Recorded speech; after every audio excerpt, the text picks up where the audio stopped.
बात तो मनोज तिवारी जी ने एक बात बहुत अच्छी कही कि ये पैसा जनता का पैसा है। बहुत अच्छी बात है, आप भी यही बात कह रही हैं कि ये जनता का पैसा है और हम सारे लोग, पूरे देश के लोग ये मानते हैं कि सरकार के पास जो पैसा आता है वो जनता का पैसा है, वो किसी का निजी पैसा नहीं है। अंजना ओम कश्यप जी भी जो तनख्वाह पाती हैं वो बैंक में जमा करती हैं और जो सामान खरीदती हैं उस पर सरकार को टैक्स देती है।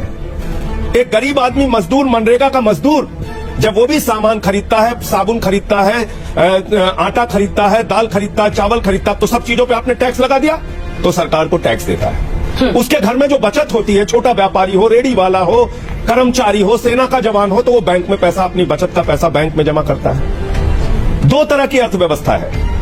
एक मोदी सरकार का मॉडल है, आदरणीय प्रधानमंत्री जी जो मुफ्त की रेवड़ी और ये पूरे की पूरे भारतीय जनता पार्टी के नेता और सांसद वोट लेना होता है तो हाथ जोड़कर कहते हैं सब कुछ देंगे और बाद में मुफ्त की रेवड़ी कहकर जनता को जो अपमानित कर रहे हैं उसकी हकीकत पूरे देश को पता चलना चाहिए।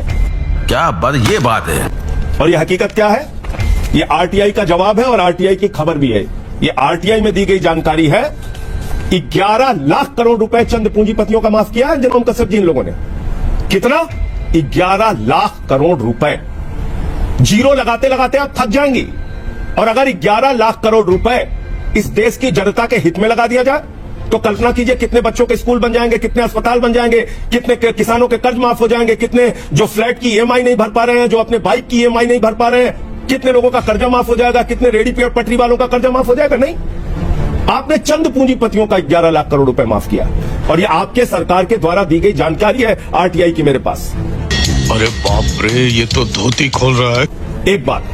दूसरा, मुफ्त की रेवड़ी आप किसको दे रहे हैं? बैंकों में जो जनता का पैसा जमा है वो पैसा 50 भगोड़े लेके भाग गए इस देश से। कितना? 68,000 करोड़ रुपए। अंजना ओम कश्यप जी, मैं पूछ रहा था भारत की संसद में, मुझे जवाब मिला मंत्री जी का 3,000 करोड़ का बजट है 130 करोड़ की आबादी वाले देश के खेल बजट है 3,000 करोड़ रुपए देश का और 68,000 करोड़ रुपए लेके 50 लोग भाग गए। इतने में पूरे देश के किसानों का कर्जा माफ हो सकता है,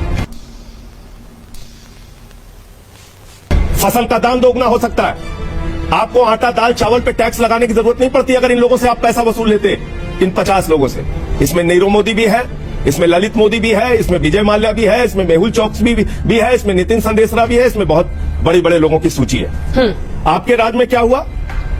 रेवड़ी, ये डीएचएफएल एक कंपनी है और एबीजी शिपयार्ड, डीएचएफएल कंपनी ने, अंजना जी, डीएचएफएल कंपनी ने 42,817 करोड़ रुपए का घोटाला किया, 17 बैंकों को खाली कर दिया, कंगाल कर दिया, जनता का पैसा जहां जमा था और 29 करोड़ रुपए भारतीय जनता पार्टी को चंदा दिया है। तो जिससे आप चंदा लेते हैं उससे देश की जनता के पैसे जो बैंक में जमा है वो लुटवाते हैं। एबीजी शिपयार्ड, जहाज बनाने वाली कंपनी, पानी का जहाज बनाने वाली कंपनी, 23,000 करोड़ रुपए का घोटाला किया है, 28 बैंकों का फ्रॉड किया है। इस देश के अंदर 5 लाख करोड़ के बैंक फ्रॉड हुए हैं 15 से लेकर 22 तक। 2015-16 में 18,699 करोड़ का बैंक फ्रॉड, 2016-17 में 23,923 करोड़ रुपए का बैंक फ्रॉड, 2017-18 में 41,167 करोड़ रुपए का बैंक फ्रॉड, 2018-19 में 71,534 करोड़ रुपए का बैंक फ्रॉड, 2019-20 में 1,85,468 करोड़ रुपए का बैंक फ्रॉड, 2020-21 में 1,38,422 करोड़ रुपए का बैंक फ्रॉड और 21-22 में 60,000। संजय जी, अब मेरा सवाल सुनिए।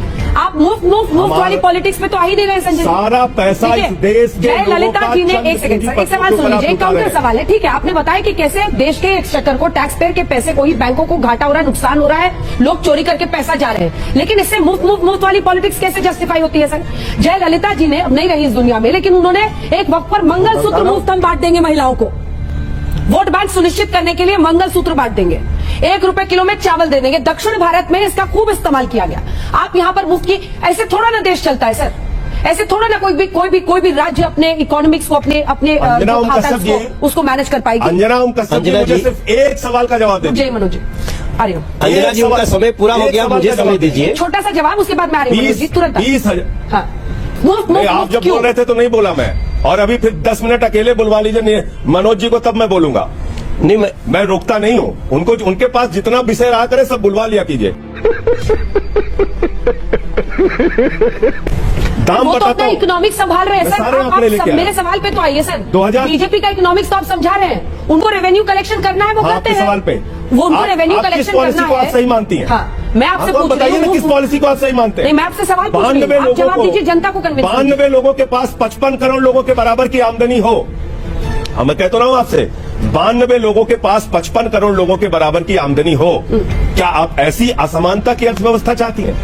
क्या आप चाहती हैं कि इस देश में एक ऐसी अर्थव्यवस्था हो जिसमें मोदी जी के सबसे करीबी मित्र को 2.5 लाख करोड़ रुपए का बैंक कर्जा मिल जाए और गरीब आदमी 2 वक्त की रोटी के लिए और राशन के लिए और अनाज के लिए लाइनों में लगा रहे? ये बिक गई है गवर्नमेंट, अब गवर्नमेंट में कुछ नहीं है।